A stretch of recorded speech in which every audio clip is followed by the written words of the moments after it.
Great. Well, thank you all so much for joining us for The Babysitter, My Summers with a Serial Killer. This is a true Massachusetts true crime story. And we're joined tonight by authors Liza Rodman and Jennifer Jordan. And I will read the synopsis of the book. Why not? Right. So growing up in Cape Cod in the 1960s, Liza Rodman was a lonely little girl. During the summers, while her mother worked days in a local motel and danced most nights in the Provincetown bars, her babysitter, the kind, handsome handyman at the motel where her mother worked, took her and her sister on adventures in his truck.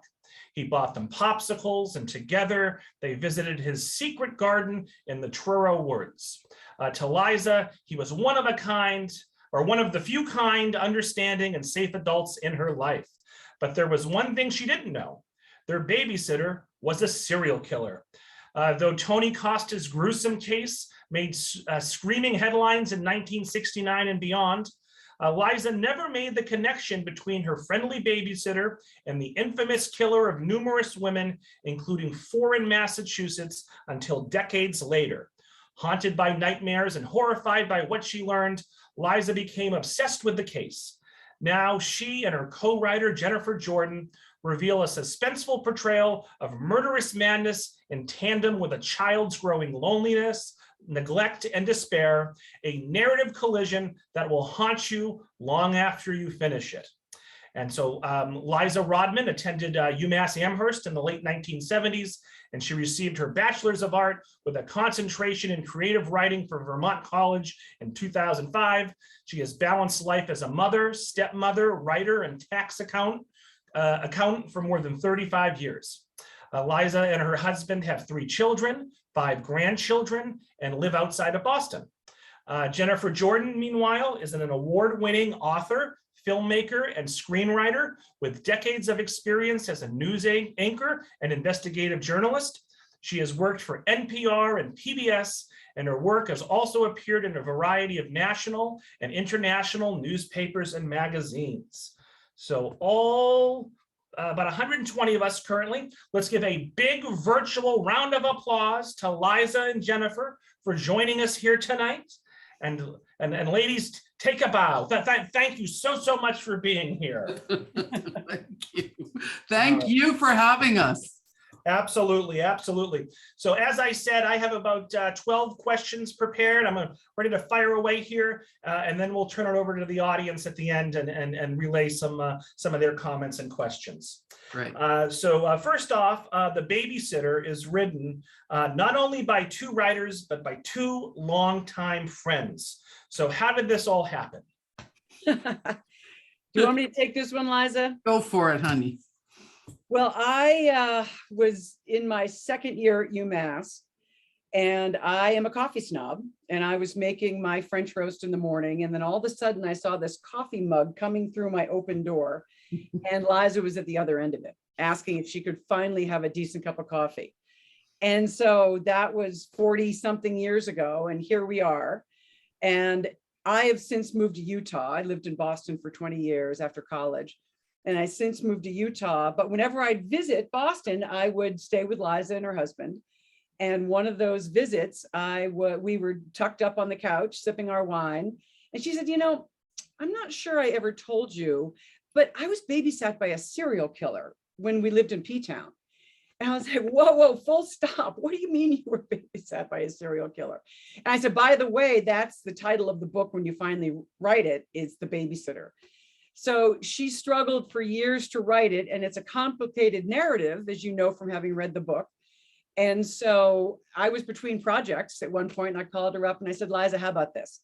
You're struggling with this story. It's a hell of a story. I want to help you do this. So, can I help you get this story on the page? And she burst into tears and said, I was afraid to ask you, and here we are. And Liza, so when and how did you realize that Tony Costa, your babysitter, was a serial killer? Well, I realized it. It's in the prologue of the book when I had a series of dreams. I was having a series of nightmares, really violent, really complicated nightmares. And to figure them out, I started writing them down because that's what I do when I want to figure something out. And I was also finishing my bachelor's degree late in life. And so I was doing it sort of as part of what I was studying and writing it down in a journal. And then one night I had in my dorm room, because I was in one of those low residency programs. And in my dorm room, I had this, heart pounding, sweating nightmare where two men backed me up against the wall I was in the motel that my aunt had in Provincetown in the 60s in my little spaghetti strap nightgown. I was about 10 years old. And two men came with a gun and backed me right up against the wall and said, count to 4 in Italian. Close your eyes and count to 4. And I did. And when I opened them, they were gone. But finally, I recognized the perpetrator. So in all of these dreams that I've been having over about a year's time, I couldn't see the face of the person who was after me, but I was always running for my life. And in this dream, it was Tony. And so I went to my mother and I said, did something happen to me that you're not telling me? Because I'm a little famous for my dreams in my family. So my mother, rolled her eyes and said, you and your dreams. And I said, I'm dreaming about Tony Costa. And she said, well, let me think. I know he became a serial killer. And, this son becomes a dentist and this one becomes a doctor. And then this one became a serial killer. And I describe the moment oftentimes as a moment of sometimes things are so shocking that you have sort of an out-of-body experience where everything just slowed down and things started to line up in my head. Old memories, what I thought were imaginations, just stuff that had happened in my childhood that suddenly made sense. And when that happened, I started to research because I went looking for myself. And I describe it as that when I first, Google was not big. It was really just starting out. And I started Googling him, found a book, and I just never looked back. And can we talk about the research that went into writing this book? Mm-hmm. So, what materials, sources, interviews, access to the investigations, how did you, and this book is sort of half memoir, half true crime. Right. The chapters alternate between Liza's story and Tony's story. So Liza, you're Liza, so you were able to tell your story, I imagine, fairly easily. But how did you research Tony's life and all the crimes that he committed? Well, when I found the book on Google that I just mentioned, it was the original book that was written about the case in 1981. And I saw that the author, the guy's name was Leo D'Amour, and he had donated all of his papers when he died. He died by suicide. And he was also the guy who wrote Senatorial Privilege about the Kopechne case. So, and was a very sort of controversial guy. So when he died, he left all of his papers for all of his stuff to Kent State. And so through Google, I found all of his research and for instance, I asked the state of Massachusetts for the trial transcript. It was the first thing I did. Sure. They lost it. They couldn't find it. So I was stymied. And then when I went to Kent State, I started going to Kent State eventually to do research. And it took me 15 years to get through everything and to go back each time and write something and then realize I needed something else. And when I ended up at Kent State, there was the trial transcript. So I knew I was onto a treasure trove when I got to Kent State. So, and it took me 15 years. We had over 10,000 pages of research. I found in Kent State these cassette tapes that came apart in my hands that were interviews from the jail that they had done with Tony, both his lie detector, some from his lie detector, and then that which wasn't recorded, we had transcripts for. So we just had so much stuff. And I actually took those tapes and had them digitized for the library because it's too important. Some of them were unusable, which was too bad, but most of them I have in my arsenal. So we had so much. And then of course we did our own interviews. Once Jen came on board, we did our own interviews. And Jen, do you want to chime in on that question? Well, for me, it was, coming into this process 15 years after Liza had been digging through dusty boxes at Kent State was an incredible gift. I mean, I'm a forensic journalist, so I came into this and there is all the work that she had already done presented to me in boxes. And so we literally just, squirreled ourselves away and laid every single page out on the living room floor and started going through with our markers and finding what was just extra and repetitive, and then finding stuff that people hadn't seen or looked at for 40 years. And it was unbelievable for me to come in and basically just to have the 10,000 pages and then weave it into this true crime. This is what happened, and this is how we're going to grab you by the throat, if you pardon the expression, and not let you go, because it's an incredible memoir by itself. But then when you add in the actual words of the serial killer, the actual voice of the serial killer, his interviewers, the police, the various people who tried to, at that point, capture him on page for their books and failed. They all failed in their aims to write books at the time. And there we were 40 years later going, oh my God, this stuff is gold. And we had Tony's writing too. We had his unpublished manuscript that Houghton Mifflin flatly refused. Right. And we had another manuscript from another gentleman who had done all the interviews that we found. And he wrote a book about it, never published. I had Tony's, personal effects, some of which I recognized were in those boxes. Yeah. We had just a ton of stuff. And so is this the second book ever published about Tony? This is the second book ever published about him. Yes. Yes, Yeah. that's accurate. Interesting. Okay, so here's what drove me crazy. You did a good job with this. And I mean no disrespect to the police in general, but I think Provincetown had a pretty inept police department back in the 60s. So sorry to say. Well, first of all, Tony had all the red flags. The neighborhood pets would go missing, right? And his treatment towards women, he abused his wife, and he had weird sex fetishes, I guess. So anyway, he checks all these boxes of okay.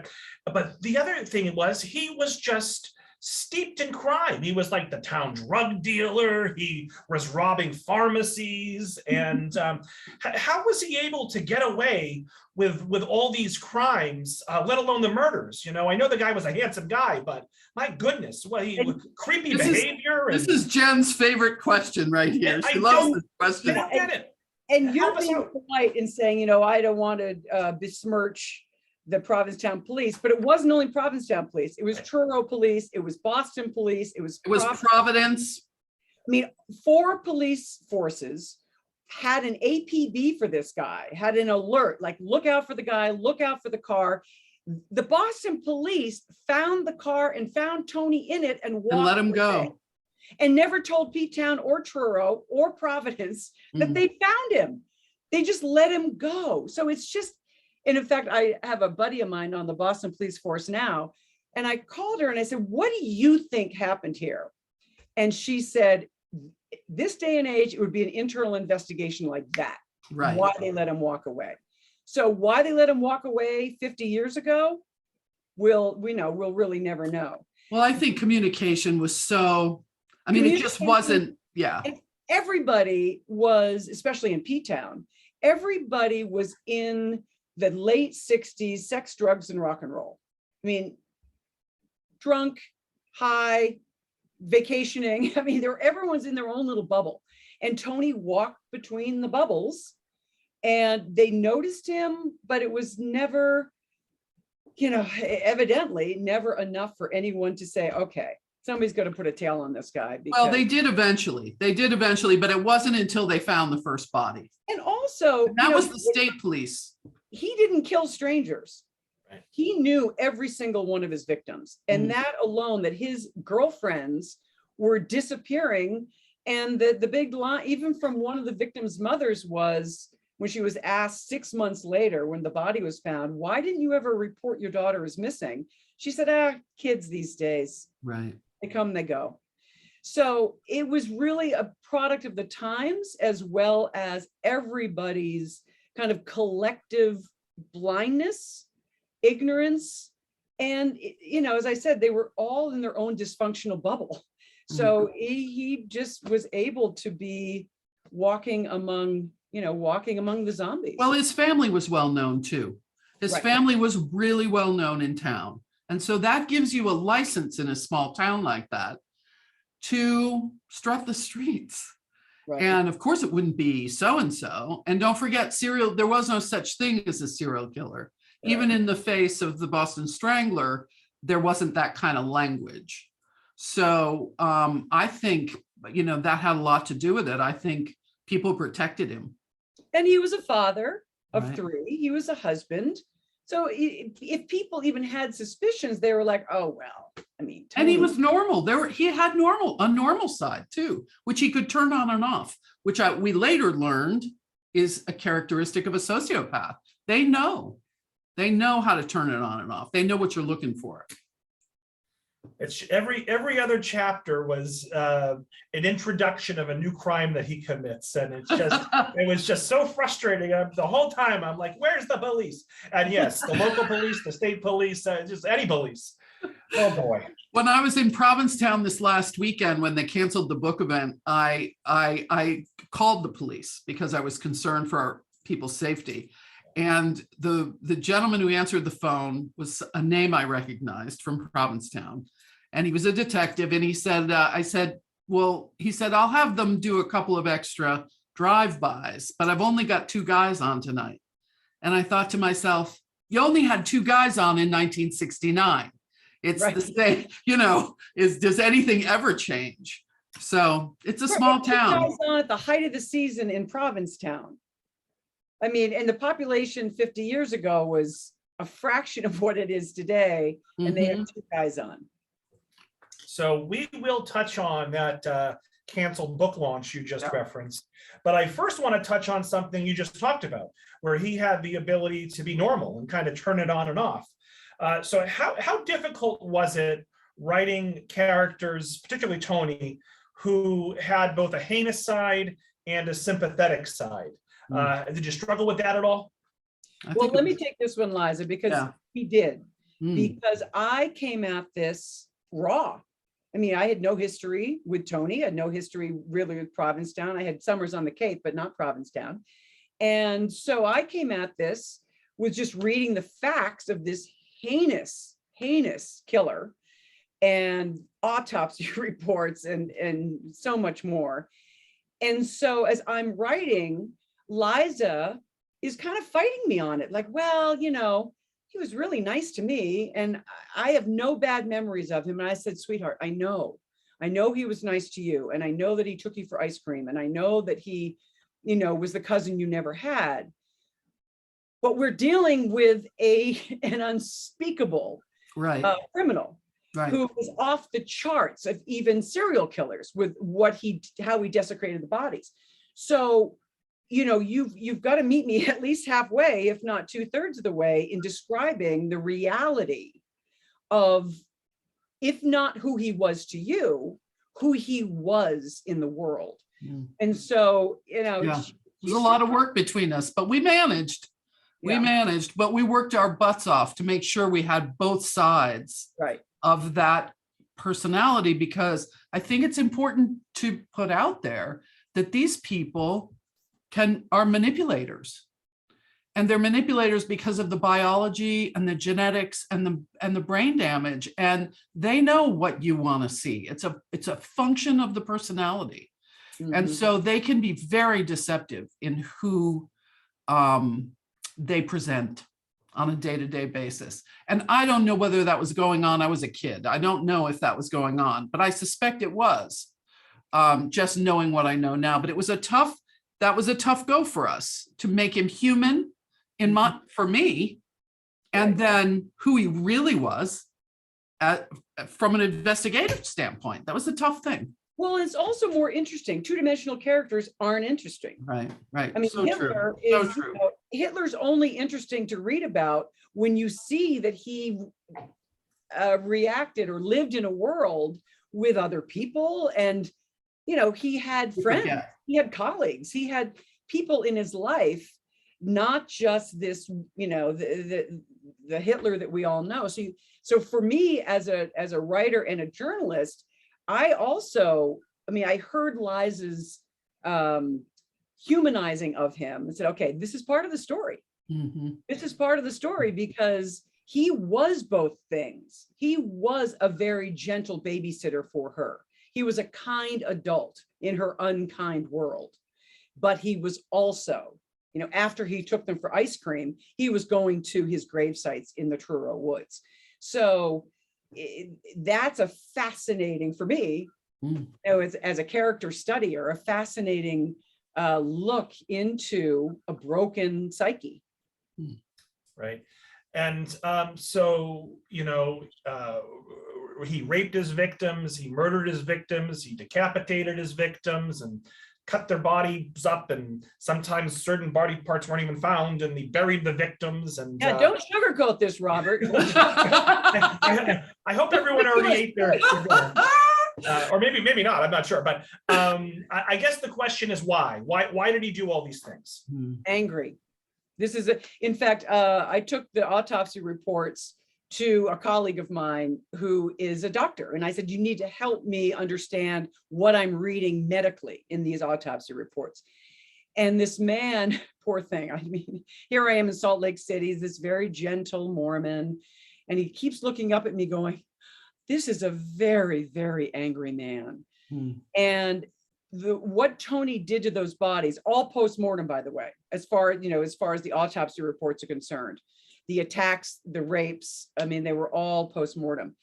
A control issue, a rage issue, and a sense of making it right, like settling scores in obviously heinous and violent ways, but and sickness. And sickness, right? And sickness. We know now what it takes, and it doesn't take much if you have if you have a disrupted frontal cortex and a particular genetic makeup.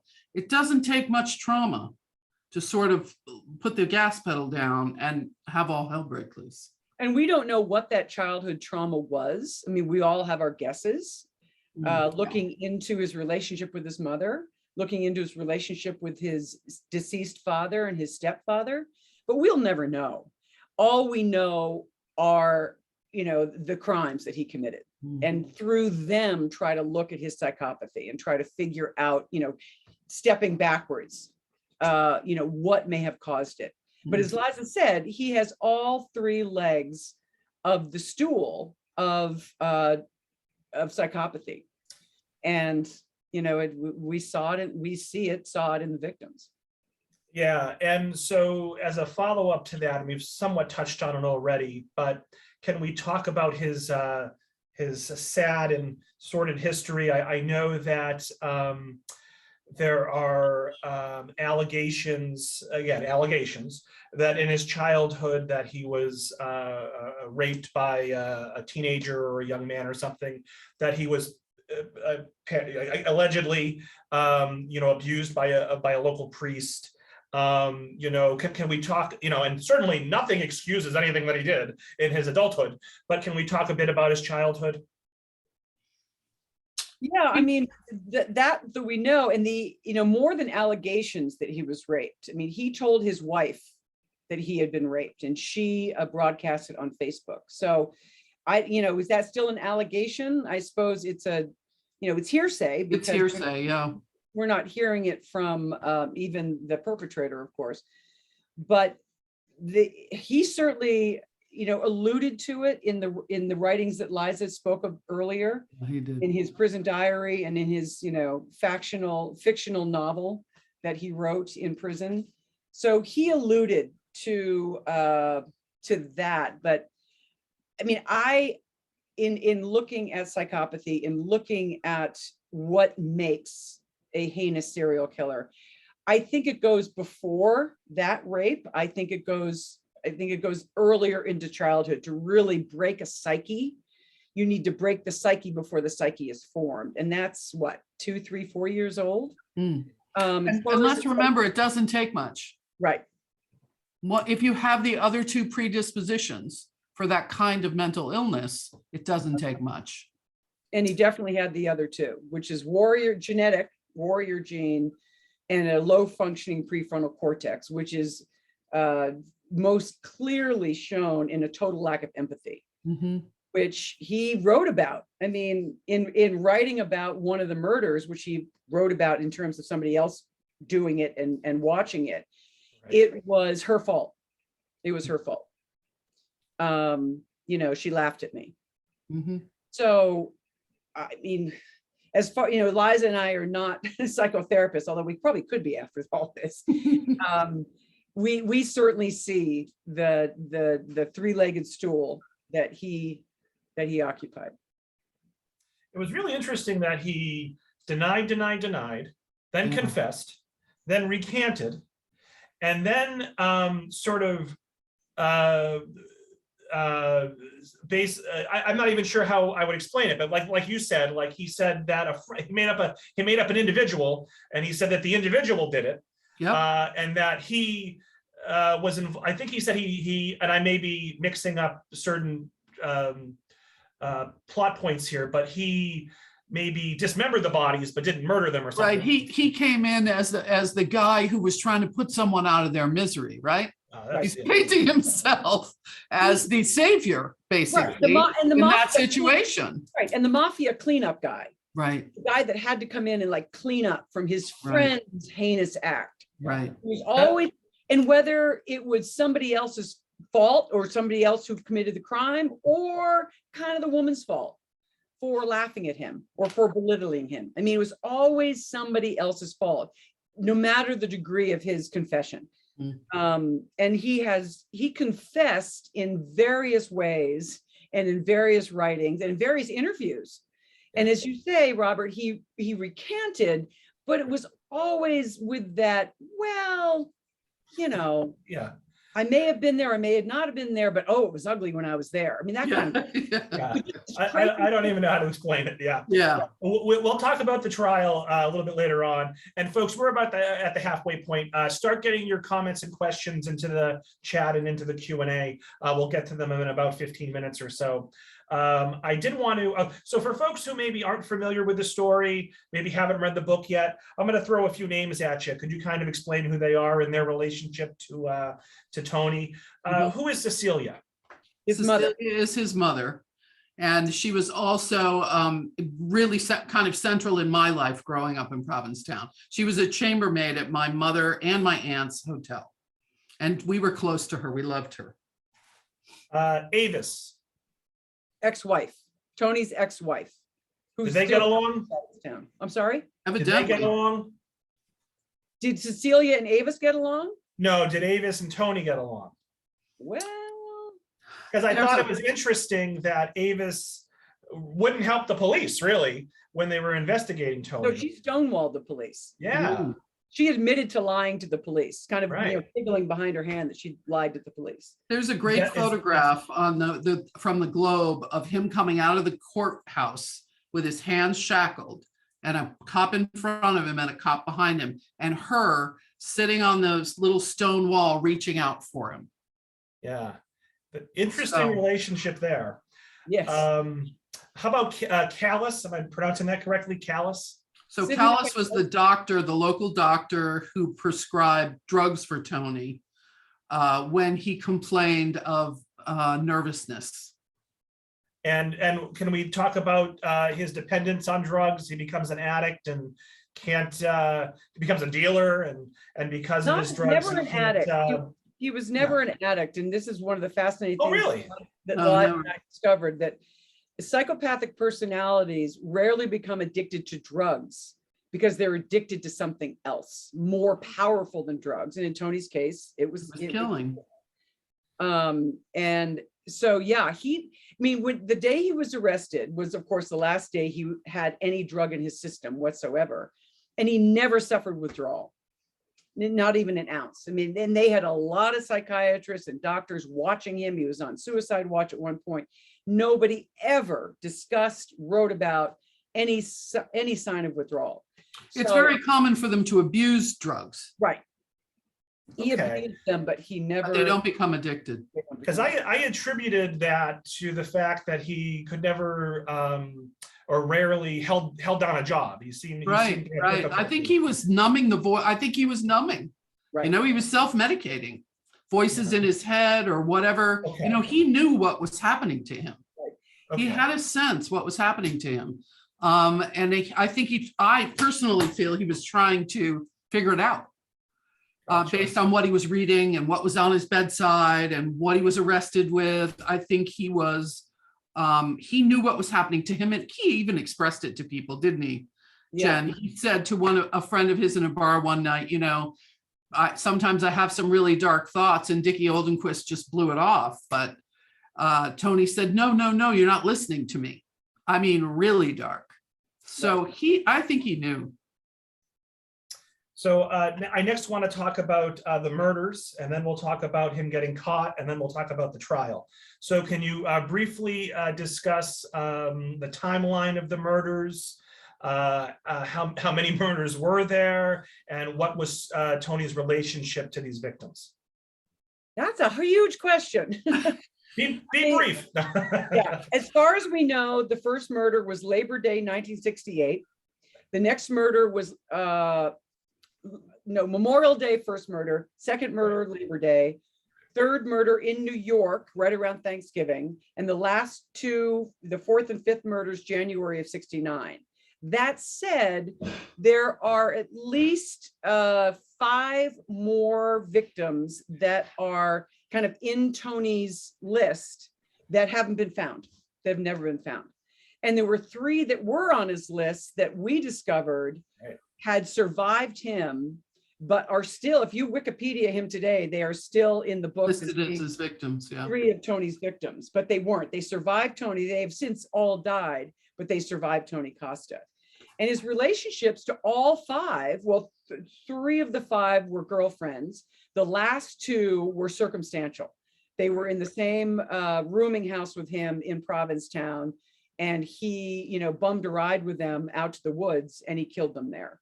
And we don't know the circumstances other than Tony saying that one of them laughed at him and probably said, I mean, I in my writer's brain was like, I bet she said, let's get the hell out of these woods.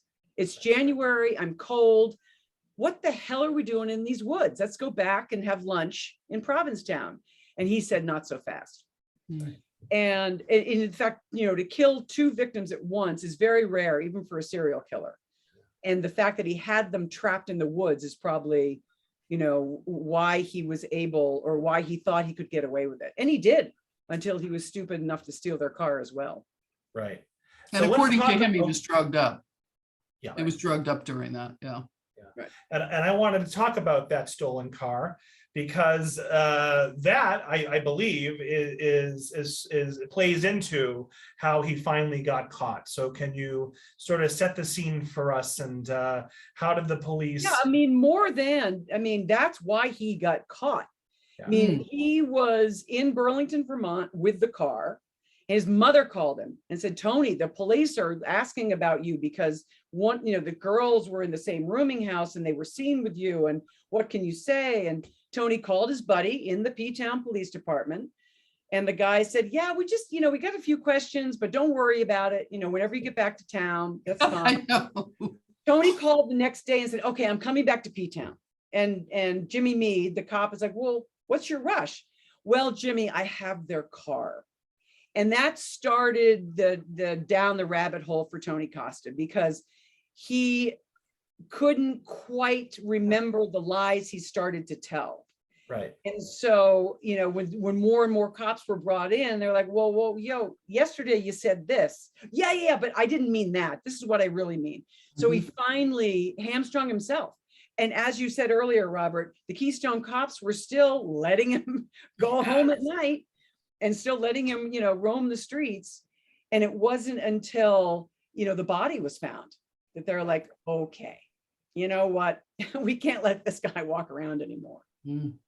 Yeah, I think the story around the car really just made no logical sense. He was trying to say that one of the women wanted to get an abortion and they were driving to Canada and he wanted a ride, but why would they give him a ride if he bought the car? And what, none of it made sense. Yeah, I think it speaks to his disorganized mind. He was nuts. Right. He couldn't keep the stories straight. Couldn't keep the stories.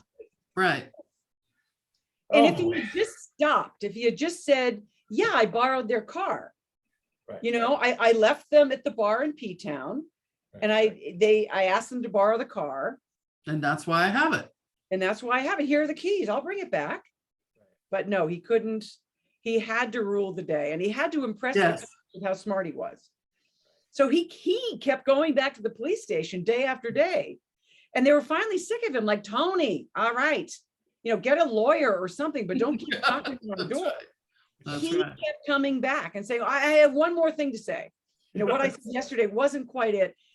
So, it took them weeks to get the guy behind bars. Right.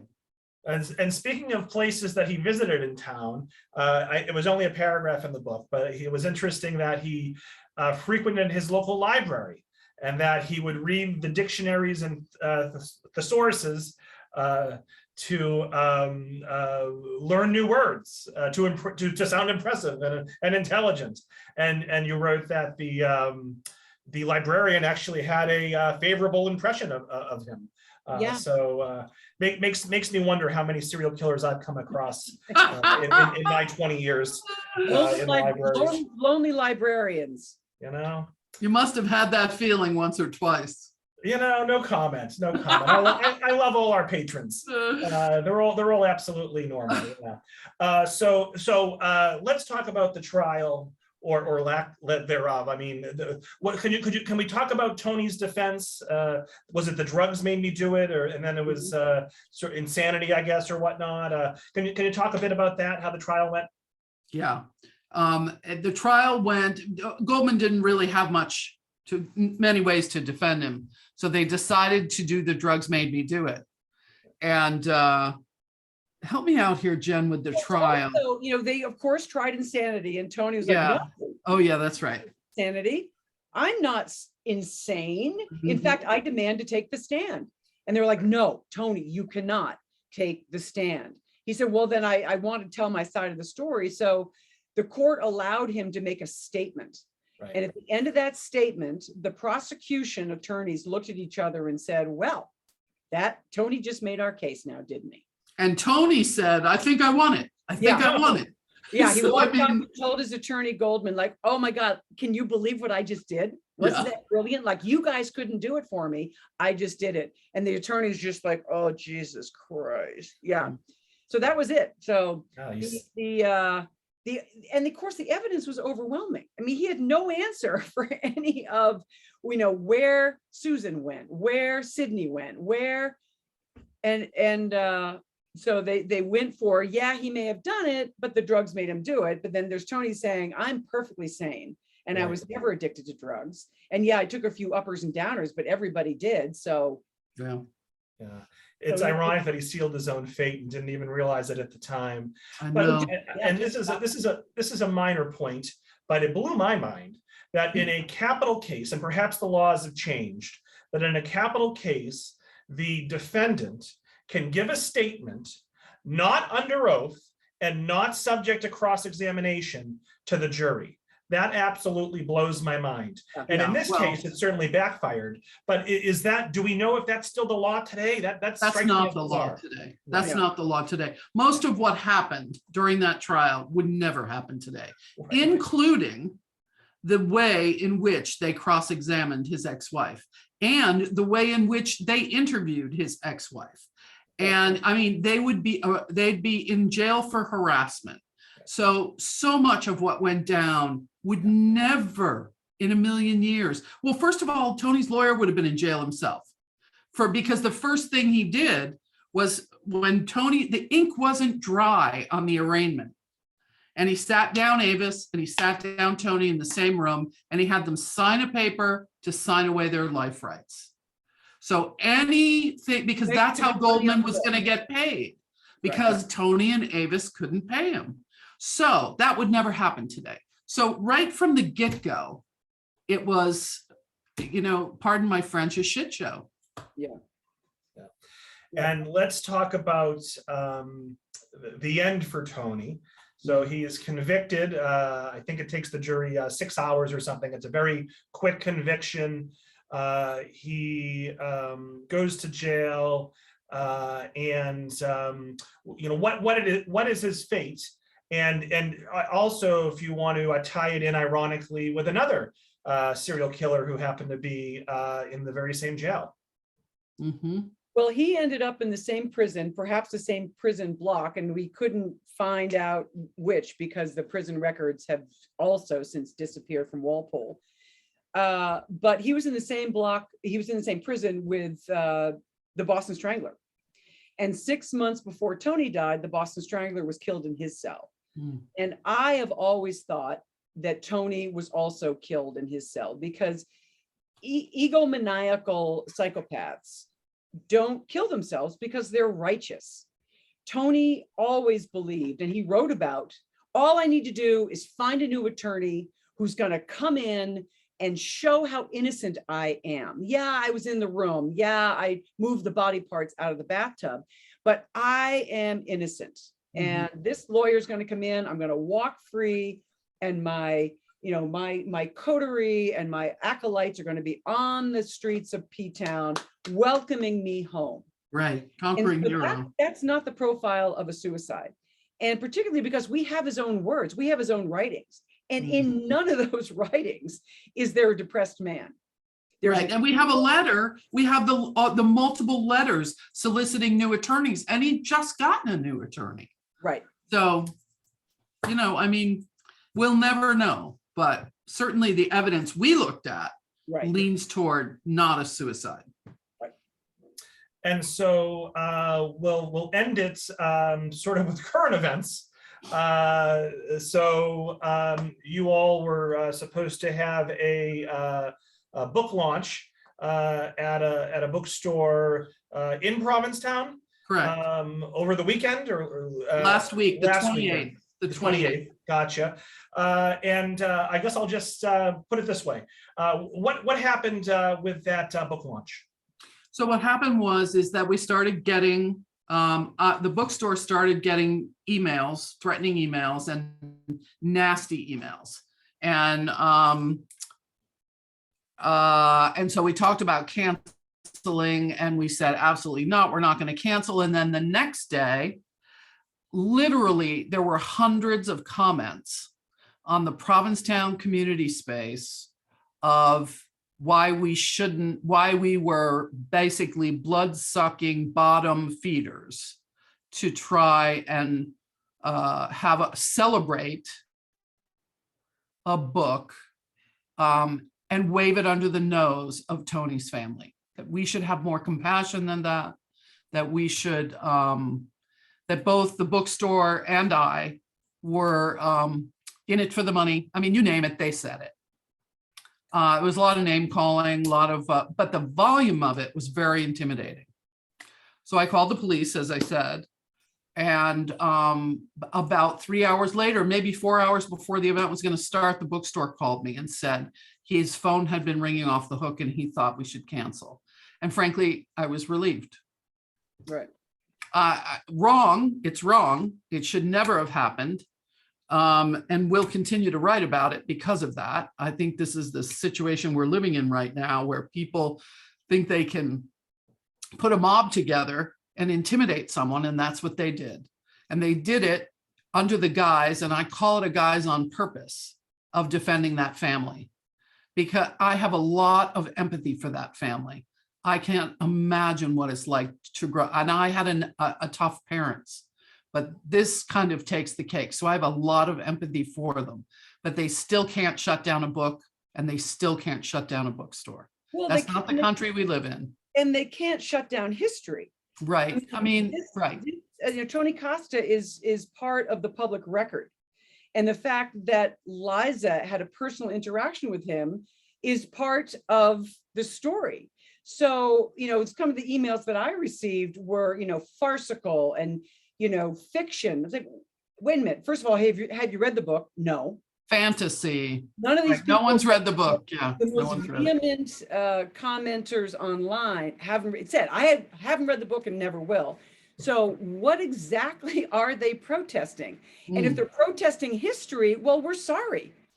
But you either married or had a father or lived with or knew a serial killer. And that's just an ugly reality, but it is reality. And shutting us down and shutting the book down doesn't erase that history. In fact, it magnifies it.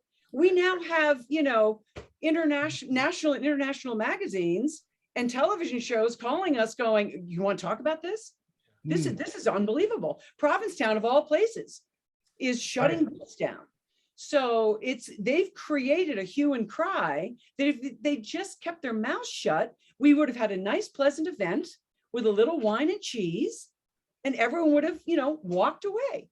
But no, instead, they've created this, what will be an even bigger event, because you can't shut history down. And we're kind of seeing a lot of this right now in Congress with mob mentality and trying to shut down reality. Like you can't, it is, history is. And by ignoring it, you just magnify your own resistance to it. Yeah. And sadly, we're even seeing censorship attempts in public libraries now. I'm sure you are. Oh, yes. Not here in Tewksbury, but in the profession as a whole. Anyway, I'm sorry that happened to you. Ironically, as you said, I think the online protest actually drew more attention to your book. And my understanding is there's another author who's published a book about this similar topic. And he was canceled. He was canceled as well. So yeah, you're not alone there. And there's going to be, I'm sure, films and documentaries and TV series made out of Tony's life. So hopefully the folks of Provincetown come around and realize that this, unfortunately for them, is not going away. So why don't we transition over to audience questions? We have about 10 minutes remaining. And I am so glad Ron asked this question, because it was going to be a question I asked if we didn't have audience questions. But we have like a dozen audience questions. Ron, this is for you, Liza. Please explain or describe more about your relationship with Tony as your babysitter. Did he do things with you, and what was his personality like?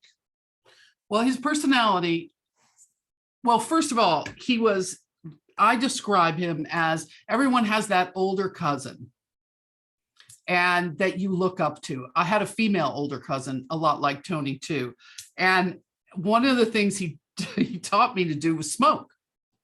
So, it was that kind of a relationship. And also, here's the thing, there were 4 of us in that truck oftentimes. It wasn't always that way. That there were multiple iterations of it. But he was this is not a man who wanted to be babysitting. He was babysitting because the owners of the motel were looking to get rid of us. And so, my aunt tells a great story about him coming up the driveway and her yelling out to the pool, "Here comes Tony." And out we'd come with our flip-flops and our towels. So, we drove all over town. I think I learned every song on AM radio in Tony's truck. He was just, I remember him as normal. I remember him as a little quirky, but nothing. I didn't feel the least bit of nefariousness. And it was happening at exactly the same time as he was murdering those women in town and then out in the woods. So it lined up directly. And that's what always freaked me out about it was, holy crap, That's how close I came. Actually, to this day, I can't actually take that in, of how close I was to that and how close my, cousins and siblings were to that. As a follow-up, Bill wants to know, did you ever experience any anger from Tony at all, even the slightest? No, not that I remember anyway. I mean, I had an incredibly angry mother. So that was where I was focused and afraid, not with Tony Costa. That's the irony of it. And I always, let me chime in here. When I heard the story, and I first heard the story with Liza saying, I had a nightmare, 30 years later, and I finally identified my attacker in my nightmare as Tony Costa. Like, why would I do that? Tony was always gentle, always kind. And so again, the forensic journalist brain started thinking, well, wait a minute. I think that you probably did witness something. And I don't think it was against you, Liza, as a little girl, but I think she probably witnessed something in the woods, particularly because he took her out to the woods, that her psyche's protecting her from. Well, and I did have memories, Jen. Remember, right. I did have those memories of things not associated with Tony. That connection was never made, but we used to laugh about it because, which I think is interesting, about the way we remembered some of the stories from Provincetown and nurses and organs outside the body and some of the myths that were perpetrated about what went down there. So I did have some disturbing stuff, but it was never connected to him directly. Right. So the fact that 30 years later, she's having a nightmare with Tony, it says to me, she saw something that her psyche's protecting her from, and we don't know yet. We're waiting for that nightmare to come forward. Well, and speaking of nightmares, Richard wants to know, Liza, did writing the book help you end your nightmares? For the most part, not completely, but for the most part, that period of time was very, very intense. And it was always the same. And I was always running for my life, always with the weapons, always, trying to get away from somebody. Those dreams, for the most part, are gone.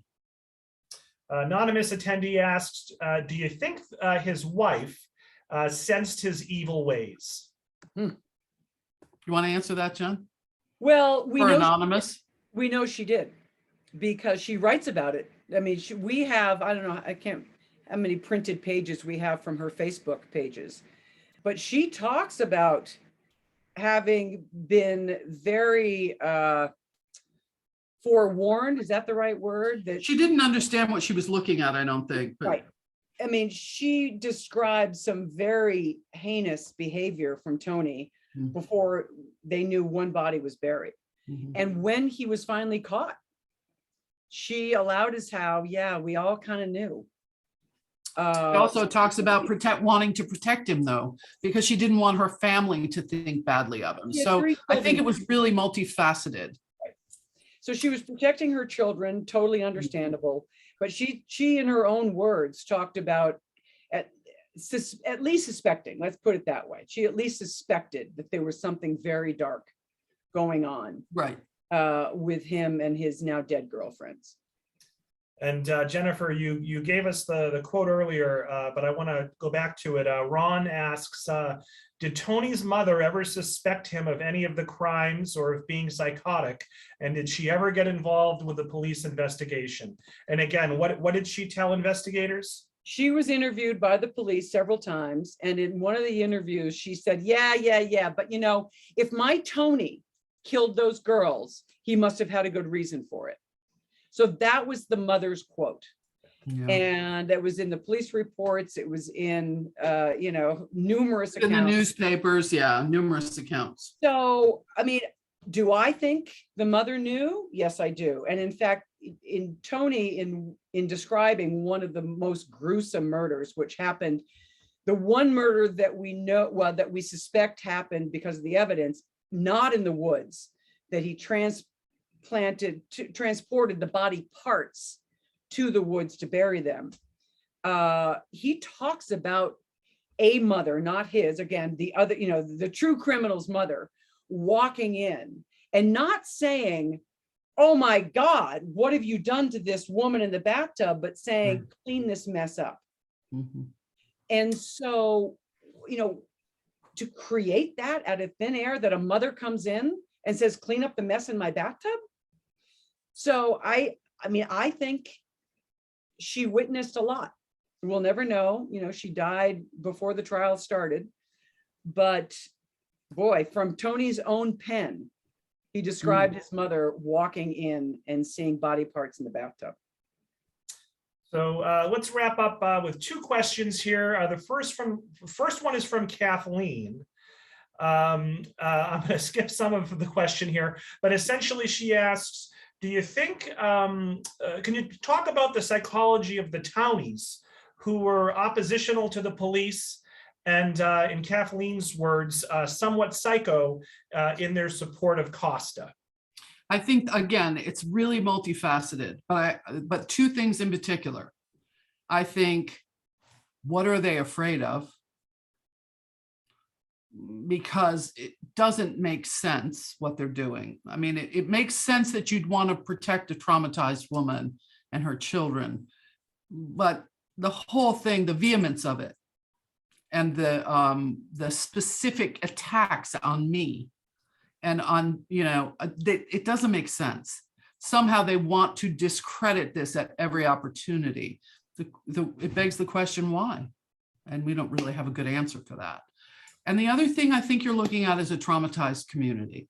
And I think when people are triggered, as this community was when my book showed up, on their Provincetown community space, because I know that the vehemence is fear. Those kinds of comments, those kinds of attacks on people come from a place of fear. And the other thing I want to say about it is that when we started researching, this started happening. So we weren't entirely surprised. This has been going on through the whole process. Tony's ex-wife, the whole bunch of them have had a lot to say. And in one case, I was threatened with bodily harm. So, for me, it comes from, they've got to be afraid of something. And in almost every instance, because reading through that online harangue, in almost every instance, we asked that individual person to participate. For an interview. And they all stonewalled us. And the word was spread through that circle the wagons mentality in P-Town, don't talk to these women. And many didn't, but some did. Right. And you make the point, Jen, and it's a really good one, that they say they don't have any idea who I am. And, I'm kind of comfortable with that at this point. But Tony worked at the Royal Coachman, and Tony worked at Babysitter Bend, and Tony worked at all the, he worked everywhere. And so they certainly relied on that money to support Avis and the kids. So they can't really, I just, Right. It's a puzzle to me. And I kind of hope I never figure it out, because I'm pretty done with it, other than the idea of free speech, and shutting down people who are just telling a story that needs to be told. So that I will continue with, but the rest of it you can have. I mean, we can only tell our story. We're going to end on a positive note. Teresa asks, so setting aside Tony Costa's family and friends and supporters, how has your book been received? Liza, what's your family's reaction been to the book? And what has the general public's reaction been? That's a big question to wrap it up. My mother actually, my family all participated in the book. They all told their stories for the book. My mother actually, I think, was surprised to realize at some point she was elderly and she died right before it was released. And her best friend who owned the motel across the street 6 months before that. So, but my brothers and sisters are, they were all there. So, yeah. And to answer the larger question, Robert, the book has been incredibly well received. And we've been on several, best lists, starting with Amazon when it was first published. The launch that was canceled in P-Town last week was the paperback launch. Right. The hardcover came out a year before, and it's just, it was really incredibly gratifying. Yeah. See its response and to see the online comments and the readers' comments and the reviewers' comments. And yeah, I mean, all systems go. It's been very well received as both a memoir and a true crime nonfiction. So for both of us. And we're working on a docuseries, so, you know. A docuseries, right. Yeah, very, very creative hybrid, true crime and memoir. I liked. I listened to it on Audible. I really enjoyed it. It has the Robert Hayes stamp of approval for what that's worth. I'm going to read it. I'm going to read a few. You can't beat the elevator pitch, and the elevator pitch is, my best friend was babysat by a serial killer. There you go. I like it. I mean, the elevator pitch takes 5 seconds. Yeah, it's a good elevator pitch. It's attention grabbing. I'll read a few select comments from the chat, then I'll come back to both of you and ask if you have any last words, and then we're going to wrap it up. So Bill says, great story. Thanks for sharing. Marianne says, absolutely fascinating presentation. Cheryl says, this has been a fascinating discussion. Thank you for sharing your story. I'm looking forward to reading the book. Marion says, thanks, thank you all. The truth is powerful. Candy says, thanks so much. Fascinating story. I can't wait to get a copy and read it. Great job, everyone. I could watch for another hour. Jen says, thank you so much for this opportunity and continuing to tell your story. I appreciate your time. I am disappointed by some of P-Town's response. Kathleen says, very riveting. Thanks for sharing your story. Cheryl, a different Cheryl says, wow, truth is stranger than fiction. So sorry for all the flak you are receiving. Barbara says, what a night. More to come, I'm sure. Hope your book sales soar. And let's talk about what's to come. So we'll wrap it up with any last words. You referenced a docuseries. Interested Liza and Jennifer to know what's next for both of you. Go ahead, Jen. I am always, working on the next project, but I'm suspicious in that, not suspicious. I'm superstitious. Superstitious. Thank you. In that I hate talking about projects that are still, still percolating. Yeah. So I do have, 2 story threads that I'm researching at this point. So stay tuned. Nice. And I am, in addition to working on the docuseries with Jen, I am also working on a book about the first 3 enslaved men who freed themselves as the Civil War was beginning in 1861. The first 3 men to come across Union lines. So it's kind of a fascinating story. So. Well, Liza, when you publish that, I'm going to circle back and perhaps we'll have you in for that. So I want to thank a few folks. I want to thank Wellesley Books for being our official bookstore partner. Look for an email from me tomorrow with this recording, with a feedback survey, and with a link to purchase autographed copies of The Babysitter from Wellesley Books. I also want to thank the Corning Foundation and the Friends of the Tewksbury Library for being the primary sponsors. I want to thank the libraries in Wayland, Watertown, Somerville, Princeton, Norwood, North Reading, Northampton, Medfield, Chelmsford, Ashland, Newburyport, Wilmington, Wakefield, Mashpee, and Andover for joining Tewksbury for tonight's event. And most importantly, I want to thank Liza and Jennifer for a wonderful discussion. And I want to thank the 125 of us or so that watched. And thank you, because we've done a lot of these, and this was incredibly professional, well organized, and really wonderful to work with you. So I just want to make sure I say that. Liza, the check's in the mail. I appreciate Rock the kind on. words. All right, so thank you, Liza. Thank you, Thank Jennifer. you. A great job. Everyone have a wonderful night. Thanks so much. You too. Thanks, Robert. Yeah, bye-bye.